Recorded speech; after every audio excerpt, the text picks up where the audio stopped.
I stood at the edge of my driveway and watched her front window. The blinds did not move, but the tracking dot on my phone stayed locked inside her house.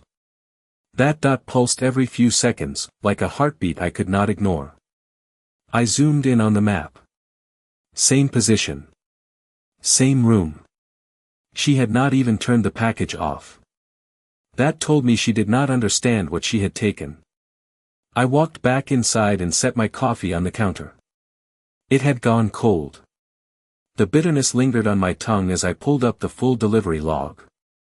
Time stamps lined up clean. Carrier scan. Drop at box. 4-minute gap.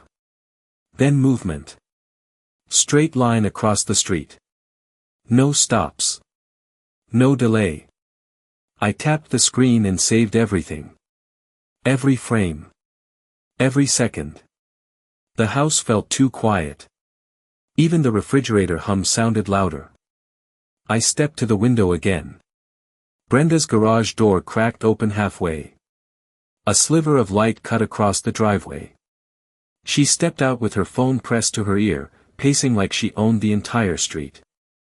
Her voice carried just enough for me to catch one word. Package. She laughed right after. That laugh had a sharp edge. It scraped across my nerves like metal on concrete. I had heard it before. Same tone she used when she fined a neighbor for a trash can left out 10 minutes too long. Same tone when she told me my deliveries were becoming a problem. I pulled up the neighborhood app on my phone. A new post sat at the top. Brenda's name. Of course. Community notice about suspicious deliveries and unauthorized package volume. My address was not listed, but it did not need to be. 3 comments already. 2 agreeing. 1 asking questions. I closed the app. That was her pattern. Control the narrative. Act first. Explain later. Or never. I grabbed my keys and stepped outside again. The morning air felt heavier now. Damp. Still. The kind of still that makes small sounds stand out. A screen door creaked 2 houses down. Someone cleared their throat behind a fence. People were watching. Not stepping in. Just watching. I walked to the mailbox and ran my fingers along the edge. Smooth metal.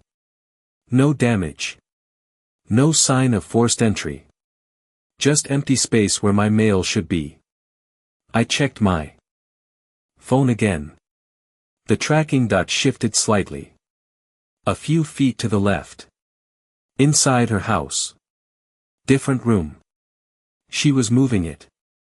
That movement told me more than anything else. This was not curiosity. This was routine. I stepped back and looked at her front door.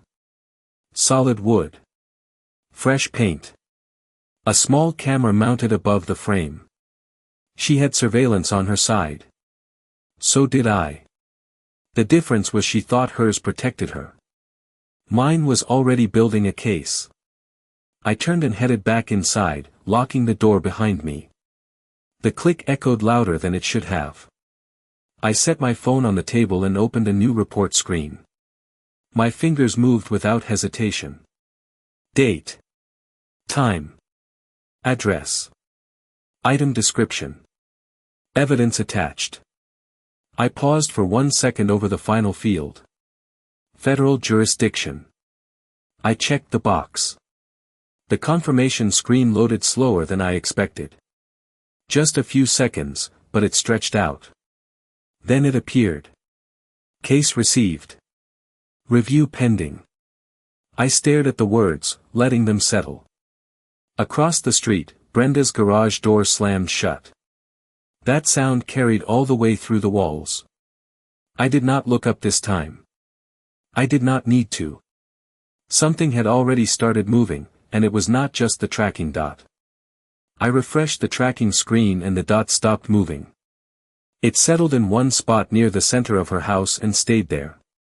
That meant she had opened it or set it down somewhere she planned to keep it. I zoomed out and checked the timestamp again. Updated 30 seconds ago. Still active. Still transmitting. That detail mattered. Most people would have unplugged it without thinking. She did not. I leaned back in my chair and listened. The house creaked once as the morning heat started to build. A truck rolled past outside, tires crunching over loose gravel. Everything else felt still. Too still for what was actually happening. I opened my laptop and pulled the camera footage from earlier. Frame by frame. Her hand entering the mailbox. The angle of her wrist. The way she tucked the envelope under her arm before reaching for the package. No hesitation. No pause. That was not curiosity. That was confidence. I clipped the footage and tagged it with the delivery. Log. Time synced perfectly. That clean alignment made it stronger. Strong enough to stand on its own. My phone buzzed again. Same system alert. The package had not moved. I glanced out the window. Her blinds were still closed. No movement in the driveway. No sign she knew anything had changed. That told me she felt safe. Too safe. I stood up and walked to the sink, rinsing out the cold coffee. The water hit the metal with a sharp hiss. The smell of burnt grounds lingered in the air. I dried my hands slowly, thinking through the next step. This was no longer about proving she took something. That part was already done. This was about showing a pattern. Repetition. Intent. I opened a new folder and labeled it with today's date. Then I added everything. Screenshots. Logs. Video. Notes. Each piece connected to the next like a chain. One break could weaken it. So I made sure there were none. A car door slammed across the street. I looked up just in time to see Brenda step out again. This time she carried a small stack of envelopes in her hand. Not mine. Different sizes. Different colors. She flipped through them as she walked to her porch, like she was sorting her own mail. Then she paused. Just for a second. Her head tilted slightly toward my house. I stepped back from the window without thinking. My heart picked up, not from fear, but from timing. She was starting to notice something. Not the cameras. Not the logs. Something else. I waited a full minute before looking again. She was gone. Door closed. Blinds still drawn. The tracking dot blinked once more. Then the system pushed a new update. Battery status active. Signal stable. That meant it would keep reporting. For now. I picked up my phone and opened the case screen again. Status unchanged. Review pending. No calls. No messages. Just silence on that end. But silence does not mean nothing is happening.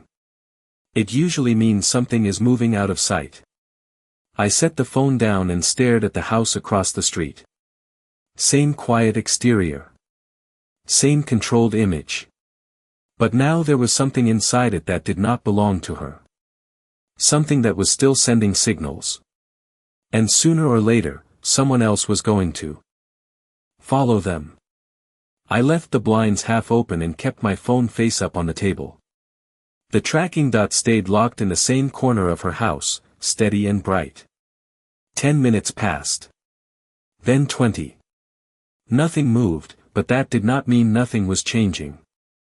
I opened the case screen again and refreshed it. Status still under review. No assigned agent yet. Just a quiet system holding the door open. I checked the time. 7:03 a.m. Carriers were still finishing their routes. That meant more deliveries, more chances for her to repeat the same move. I stepped back outside and leaned against the porch rail. The wood felt cool under my palms. Across the street, Brenda's driveway sat empty, but a second car pulled up near the corner mailbox 2 houses down. The carrier. Blue uniform. White truck. He moved quickly, slot to slot, scanning and dropping without looking up. Routine. Predictable. That routine was the only reason any of this worked. I watched him reach the house next to Brenda's. He opened the mailbox, slid in a stack of envelopes, scanned a small parcel, and closed it with a clean metallic click. Then he walked on. He did not see her front door open behind him. But I did. Brenda stepped out fast this time. No wave. No smile. Just movement. Direct and practiced. She crossed the grass instead of the sidewalk, cutting the distance. That small change told me everything. She was accelerating. I lifted my phone and started recording again. She reached the neighbor's mailbox before the carrier even turned the corner. Open. Grab. Close. Same sequence. Same timing. She tucked the envelopes under her arm and slipped back toward her house. No hesitation. No fear. She had done this enough times to trust the pattern. That was her second mistake. I checked the time stamp on my recording. Less than 90 seconds from delivery to removal. That kind of speed leaves a clear trail. I walked back inside and dropped the new clip into the folder. The file lined up right under the first one. 2 entries now. Same subject. Same behavior. Different address. That shift mattered more than anything else. It was no longer just my problem. My phone buzzed again, but this time it was not the tracking app. It was a notification from the neighborhood board. New post. I opened it. Brenda again. Community alert about increased mail theft in the area. She urged residents to report suspicious activity immediately. I read it twice. The words sat there, clean and confident, like she believed them. Or wanted everyone else to. I looked back at the footage on my screen. Her hand in someone else's mailbox. Her body blocking the view from the street. Her pace quick, controlled. That post was not a warning. It was cover. I stepped to the window again. Her blinds shifted this time. Just a slight movement, then stillness. She was inside, close to where that tracking signal still blinked. The package had not moved. Not once since she took it. That meant she kept it nearby. Close enough to watch. Close enough to control. I set my phone down and opened the case screen one more time. The page loaded faster now. A new line appeared under the status. Case assigned. My eyes stayed on that line for a full second. Then I looked up at her house again. The street looked the same, but something had already changed. I stared at the new line on the screen until it stopped feeling like a glitch. Case assigned. The word sat there clean and official, no extra detail, no name, just a shift from waiting to movement. I refreshed once. Then again. No change. That meant someone had already pulled the file. Someone had already seen the footage. I picked up my phone and checked the tracking dot. Still inside her house. Same position. No signal drop. That detail mattered more now. It meant whatever I handed off was still live. I walked to the window and watched her front door. Nothing moved. The blinds stayed closed, but there was a faint shadow passing behind them every few seconds. She was pacing. That was new. Earlier, she moved like everything was routine. Now there was a rhythm to it. Back and forth. Pause. Back again. I stepped outside and let the screen door close softly behind me. The air had warmed up. The smell of fresh cut grass drifted from somewhere down the block. A lawn mower kicked on in the distance, low and steady. Normal sounds. Normal street. Nothing about this looked out of place. That was the problem. I walked to the edge of my driveway and glanced toward the neighbor whose mailbox she hit earlier. Mrs. Caldwell stood by her porch, holding an empty envelope with both hands. Her shoulders were tight. She looked down at it, then back at her mailbox like she expected something else to appear. I raised a hand slightly, just enough to acknowledge her. She nodded once, slow, like she already knew the answer but did not want to say it out loud. That made 2 houses now. Not just mine. Not just one mistake. I checked my phone again. The case screen updated. A new field appeared. Contact pending. That was it. No time. No name. Just a status that meant someone was about to reach out. I slid the phone into my pocket and leaned against the mailbox. The metal felt warmer now. Sun hitting it directly. I ran my fingers along the edge again, the same place she had touched hours earlier. The surface was clean, but I could still picture the movement. Open. Grab. Close. Repeat. Across the street, her garage door lifted halfway, then stopped. A shadow moved inside, then pulled back. She did not step out this time. Just checked. Just watched. That small hesitation told me more than anything else. She felt something shifting, even if she did not know what it was. I walked back inside and opened the footage again, letting it play without sound. Her movements looped on the screen, precise and controlled. But now I could see the gaps. The seconds where she assumed no one was watching. The angles she thought were hidden. Those gaps were no longer empty. I dragged a new file into the folder and labeled it with the neighbor's address. 2 entries. Same pattern. Same person. The structure was building itself. I did not need to force it. I checked the tracking app one more time. The dot flickered, then shifted a few inches. Not much. Just enough to show she had picked the package up again. I looked up at her house. The blinds moved, just slightly. Then stopped. My phone vibrated in my hand, a number I did not recognize lighting up the screen. I let the phone vibrate twice before I answered. The sound felt louder than it should have, sharp against the quiet room.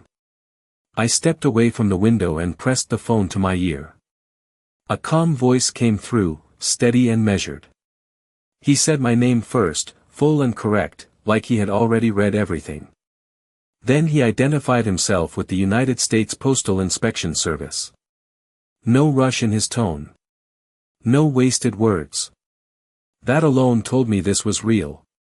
I walked back to the table and pulled up the case file while he spoke.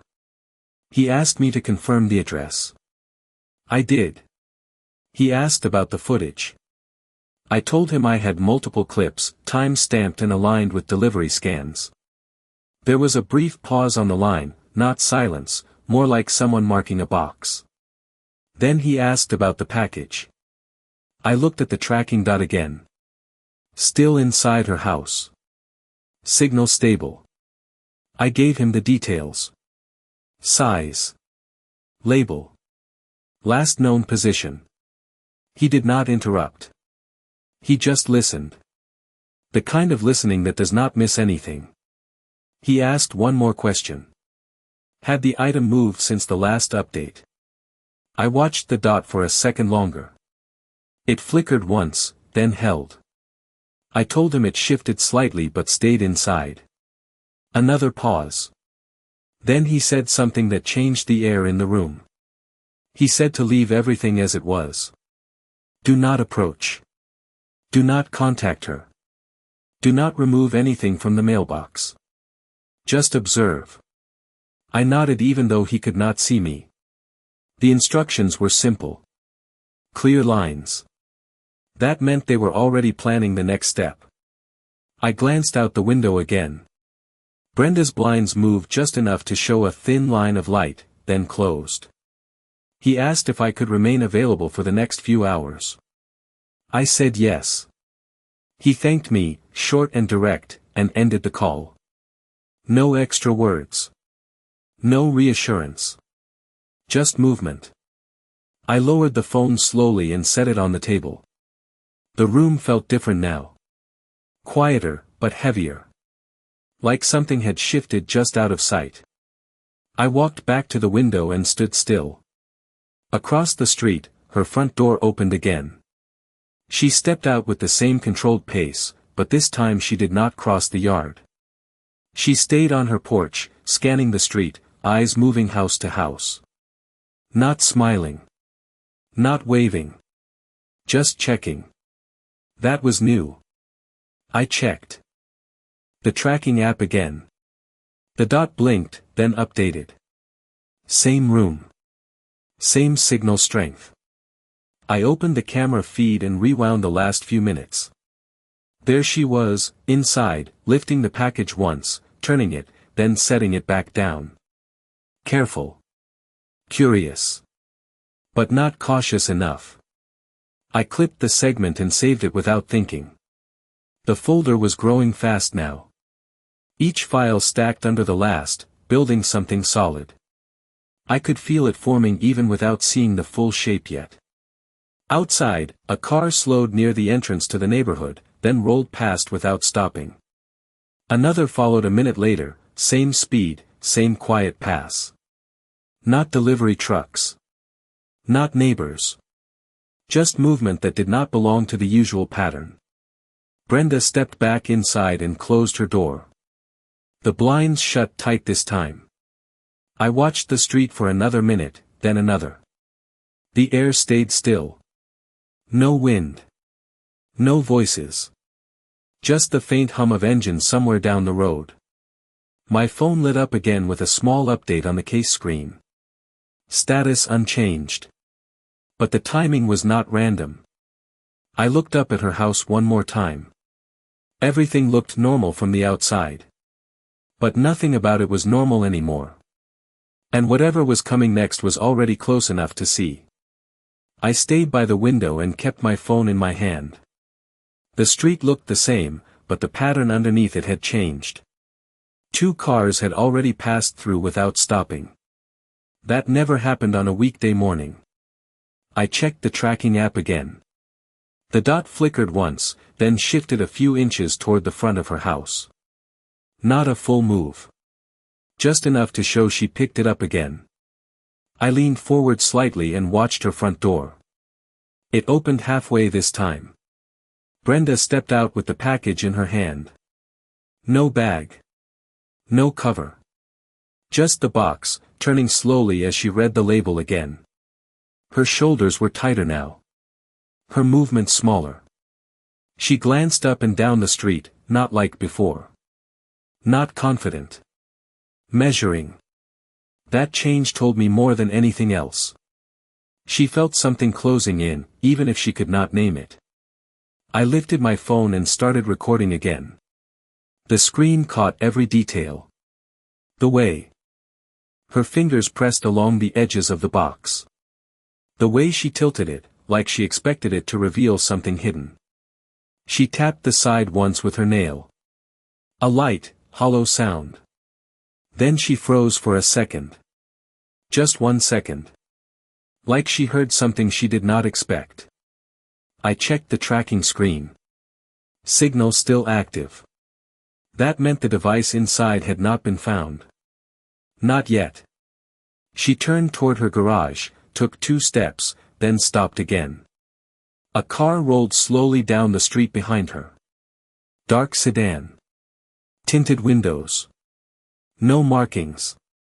It passed without stopping. But it did not belong to anyone here. She watched it go.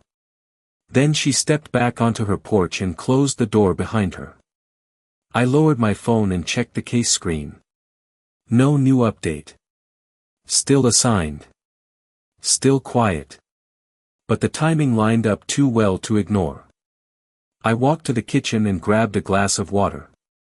My hand felt steady. That part surprised me. I expected more tension, more noise in my head. Instead, everything felt focused. Clear lines.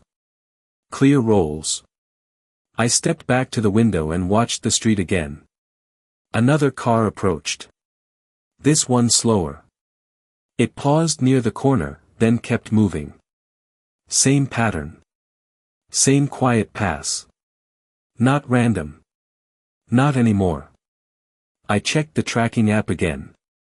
The dot moved this time. A few feet toward the front door. Then it stopped. I pictured her inside, holding the package, deciding what to do next. Open it. Hide it. Throw it out. Every option carried risk now, even if she did not see it yet. I opened the camera feed and scanned through the last few minutes. The moment she paused on the porch. The tap against the box. The look toward the street. I clipped it and added it to the folder. The timeline was tight now. Every move connected. Every second accounted for. Outside, the air stayed still. No wind. No voices. Just that faint hum again, closer this time. I looked toward the entrance of the neighborhood. A black SUV turned in slowly, then another behind it. They did not rush. They did not signal. Just rolled forward at a steady pace. I shifted my focus back to Brenda's house. The blinds were still closed, but the tracking dot blinked again. Then moved once more. This time, closer to the door. I stepped closer to the window and kept my eyes on her front door. The tracking dot moved again, slower this time, almost like she was holding the package in both hands. It stopped right behind the door. Then the handle turned.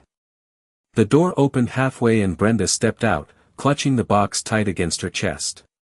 Her eyes scanned the street again, sharper now, more focused. The first black SUV rolled past her house without stopping, then the second slowed just enough to mark the address before continuing. No lights. No noise. Just presence. Brenda noticed. I saw it in the way her shoulders stiffened. She took one step down from the porch, then froze. Her head tilted slightly, listening. The street stayed quiet. Too quiet. I raised my phone and started recording again, the frame steady, locked on her. She shifted the package in her hands and looked down at it like it might answer something for her. Her thumb pressed along the seam, testing it. Not opening. Not yet.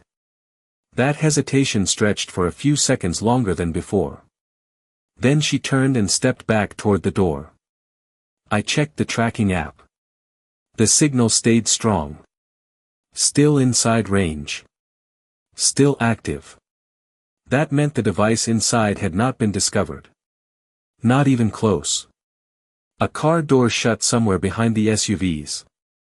The sound carried clean through the still air. Brenda heard it too. Her head snapped toward the street. This time, there was no smile. No control. Just calculation. She pulled the door open wider and stepped inside, but she did not close it all the way. It stayed cracked, just enough for her to watch from the edge. I shifted slightly to keep her in frame. The sunlight hit the edge of her door, casting a sharp line across the porch. Dust floated through it, slow and visible. Everything felt stretched thin, like the moment before something breaks. I checked the case screen again. No update. Still assigned. Still silent. But silence did not mean delay. It meant they were already here. I looked back toward the entrance of the neighborhood. Both SUVs had stopped now, one near the curb, one a few houses back. No one stepped out yet. No doors opened. They just sat there. Engines low, barely audible. Brenda stayed in the doorway, half hidden, the package still in her hands. She shifted it again, tighter this time, like she was deciding whether to hide it or move it. The tracking dot blinked once more. Then held steady. I could almost map her position in real time without looking up. That connection felt precise. Exact. I adjusted my grip on the phone and kept recording. The air felt heavier with every second. Then one of the SUV doors opened. Slow. Controlled. A figure stepped out, dressed plain, nothing obvious, but the posture was different. Straight. Focused. Not a neighbor. Not lost. The second door opened a second later. Another figure stepped out. They did not rush. They did not call out. They just started walking toward her house. Brenda saw them. Her hand tightened around the package. The door behind her shifted slightly on its hinge. And for the first time all morning, she stepped backward instead of forward. I held the phone steady as they crossed the street. Their pace never changed. Not fast. Not slow. Just direct. Brenda stood frozen in her doorway, 1 foot inside, 1 foot out, the package pressed tight against her chest. The first agent reached the bottom step and stopped. He did not raise his voice. He did not gesture. He simply spoke. I could not hear the words from this distance, but I saw the shift in her face. Confusion first. Then resistance. She said something back, quick and sharp, her free hand lifting slightly like she was about to argue her way out of it. The second agent stepped to the side, giving a clear angle toward the door, toward the box in her arms. That positioning was not random. It was controlled. Deliberate. I glanced down at the tracking screen. The dot blinked, still locked in place, still transmitting. That meant everything they needed was already there. Brenda looked down at the package, then back at them. Her grip tightened.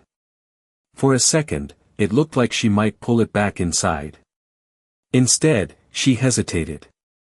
That hesitation stretched just long enough for the first agent to take a single step forward. Close enough now. Close enough to see the label. Close enough to connect it. Her shoulders dropped a fraction. Not surrender. Just the moment where the situation stopped being hers to control. I zoomed in slightly with my phone. The frame caught the edge of the label, my name still visible across the top. The same box she had taken minutes after delivery.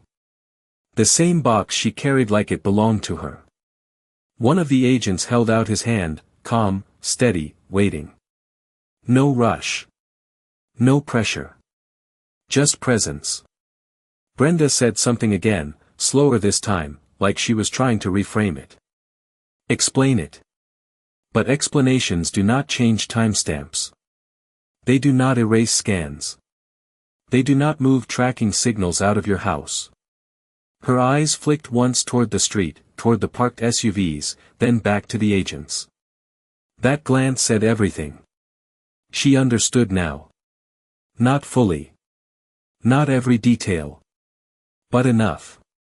I checked the case screen again. No new message. No update. But it did not need one. The process was already in motion, right in front of me. The first agent did not move closer. He did not need to. He just waited. That stillness carried more weight than anything else. Brenda looked down at the package one last time. Her fingers shifted along the edge, like she was memorizing the feel of it. Then slowly, almost reluctantly, she extended it forward. Not fully letting go yet. Just enough to bridge the space between them. The agent did not grab it. He waited for her to release it. That detail mattered. Ownership. Control. Responsibility. All of it hung in that small gap between their hands. The tracking dot blinked again on my screen. Same position. Same signal. Then it paused. I held my breath without realizing it. Across the street, everything else stayed still. No voices. No movement. Just that single exchange about to happen. And then her fingers finally opened.